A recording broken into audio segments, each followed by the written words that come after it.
The information contained herein is not intended to diagnose, treat, cure, or prevent any disease.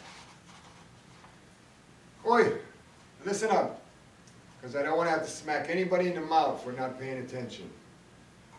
And you know what that means. And if you don't, go back to episode 1. I urge you to go back to episode 1. And you'll find out what I was talking about when I said that. You'll also find out about me and what I want to do and what it will take for me to do it for you and me. And I'm talking to everybody around the world. This isn't called the World Wide Net for nothing. And one of the ways you can do that, and I want to get it out of the way now, if you'd like to donate or to contribute, all you have to do is go to paypal.com, click on Buy, click on Make a Payment, put in your email address, and then put in my email address too, which would be SmokinMan, SMOKIN, no G, MAN, all one word, SmokinMan @yahoo.com. It's as simple as that. And your donations, your contributions, will enable me to build a studio and to acquire the necessary equipment and studio space to where I can broadcast every day on the net, and I can get your feedback, your discussion, and we can discuss your experiences and my experiences, and we can plan on how to get back our smokers' rights. Okay? And I'd also like to hear from you in the meantime on Twitter. So if you want to tweet me, you do it at CoolSmokinMan. You're going to add cool, CoolSmokinMan, CoolSmokinMan. Now, once again, I forgot to tell you, to ask you a question at the end of the last episode. And so I want to put it up front this time, and this will count for last time. So forgive me, if I had a teleprompter, all this would be unnecessary, all these repeats. But anyway, this is the one I want to ask you this time. And you can ask your non-smoking friends this question also. As a matter of fact, I want you to ask your non-smoking friends about all these questions. And this is the one for last episode. When was the last time someone had too many cigarettes and committed spousal abuse or murder? Just think about that. Now, to talk about the major cancer causer, which I alluded to in the last episode, is, and when I was talking about employer stupidity, and I do mean employer stupidity, but the cancer cause I want to talk to you about this time is mammograms. I mean, employers actually bring the machines to the company and provide this service free, which really ain't so free when you come to think about what the ramifications are of actually having a mammogram. And if you are a female and don't get a mammogram, you're ostracized. You're thought of as a pariah. What do you mean you won't do it? Why won't you do it? Well, maybe for the same reason I won't have my breast lopped off and have new ones put back on, because it's crazy to do so without any indication that you yourself have breast cancer. All right. Let me read you something here. For many years, people have been misled by the false paradigm of early detection of cancer leads to a cure. This mantra has been especially touted for breast cancer, with women being urged to get mammograms early and often, and to examine their own breast every month. The unfortunate fact, however, is that these methods of detection have not reduced the number of breast cancer deaths. In 1997, the Journal of American Cancer Institute published a study stating that even a vigorous program of instruction in breast self-examination is not successful in early detection of breast cancer or in reducing deaths. People have no idea what they are feeling when they do a self-examination. It takes years of practice. Many doctors never master the technique. Besides, even if patients could be magically transformed into examining clinicians, by the time a tumor is large enough to be detected by self-examination, the cancer is very advanced. Mammograms, like self-exams, can only detect tumors when they have reached a certain size, a size large enough to equal an advanced state of cancer. In addition, the very act of performing a mammogram may activate an otherwise quiescent and benign condition. It's called the compression syndrome. To get good pictures, the radiologist must compress the breast, and the more he squeezes, the better the pictures. At the International Breast Cancer Screening Conference in Brussels, held in September 2000, Professor Michael Baum of University College Hospital in London confirmed the following. Thousands of women are being deceived by the National Breast Cancer Program.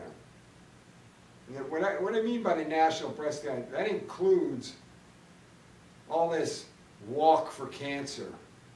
And by the way, the Susan G. Komen Foundation, Walk for Cancer, was founded by AstraZeneca. AstraZeneca, a huge pharmaceutical corporation. Now, why do you think they would found something like that? Oh, I don't know. Maybe to push their own products, like the horrible chemotherapy and other therapies.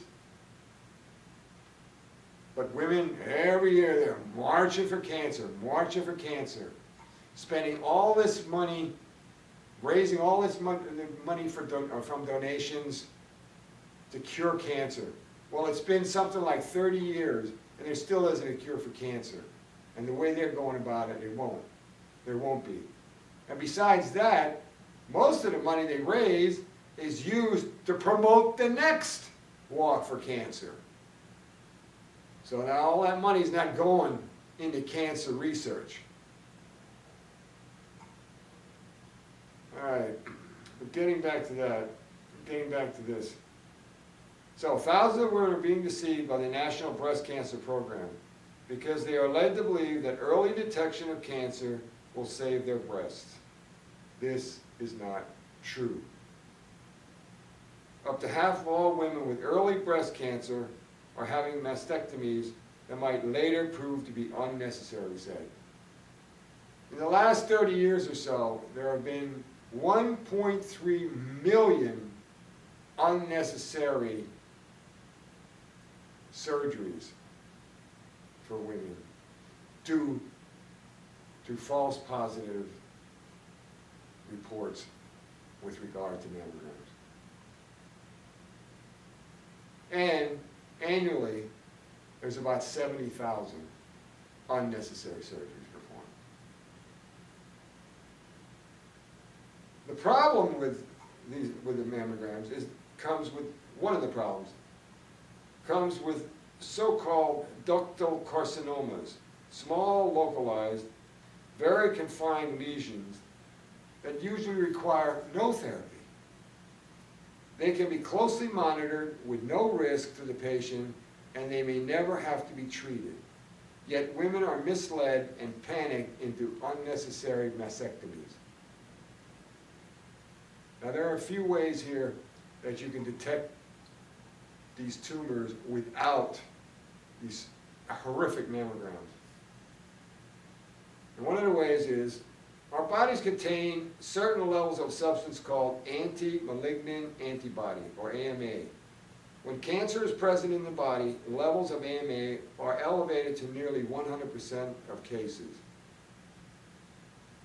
When performed correctly, the AMAS test has false positive and false negative rates of less than 1%. Results of the AMAS test alone cannot be used to diagnose the presence of disease, but it can be a significant tool to help doctors correctly detect cases of cancer where other procedures have fallen short. To learn more about the AMAS test, contact Oncolab, ONCOLAB, Inc. Go to oncolabinc.com and you'll get an explanation. You can also call them at 1-800-CATEST. Another test that is very reliable is the thermograph. Now, what happens with cancerous tumors is they give off heat, and the thermograph will pick this up without compressing your breasts. Another, which is humiliating all by itself. In my estimation, any doctor that prescribes mammograms should at the very least have their license taken, and as far as I'm concerned, should be sent to jail. Because they're doing it purely, unless they're totally ignorant, and then they shouldn't be doctors anyway. They're doing it purely for the money. Doctors make millions of dollars pushing these things. And one of the reasons they're pushing them is they own the bloody machines. And they cost about $1 million to purchase one of these contraptions. And they've got to pay for them somehow. And so they put women's lives in jeopardy for a test that won't help at all, but hurt.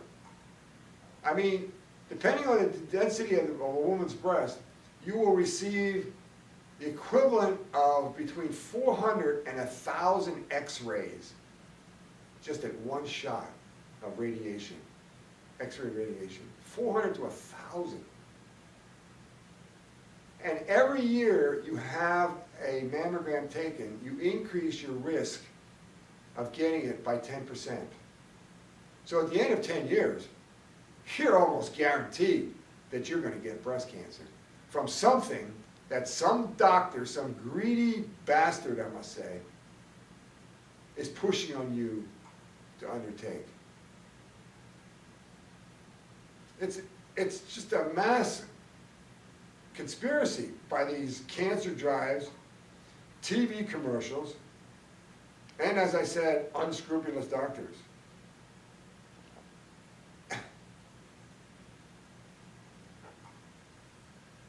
It's too much for words. It's just horrible. It's just horrible what they're putting these poor women through when they don't have to, and they're doing it for a buck. So hey, have a cigarette. Enjoy yourself. Lean back and enjoy yourself. No. But don't have a mammogram. And employers, don't push these things on your employers. And don't make them feel like they're some kind of pariah for not getting them. They're bloody saving their own lives. I'm pissed. I gotta go. So, until next time, folks, smoke them if you got them. And when was the last time somebody had too many cigarettes and committed assault and battery? See ya.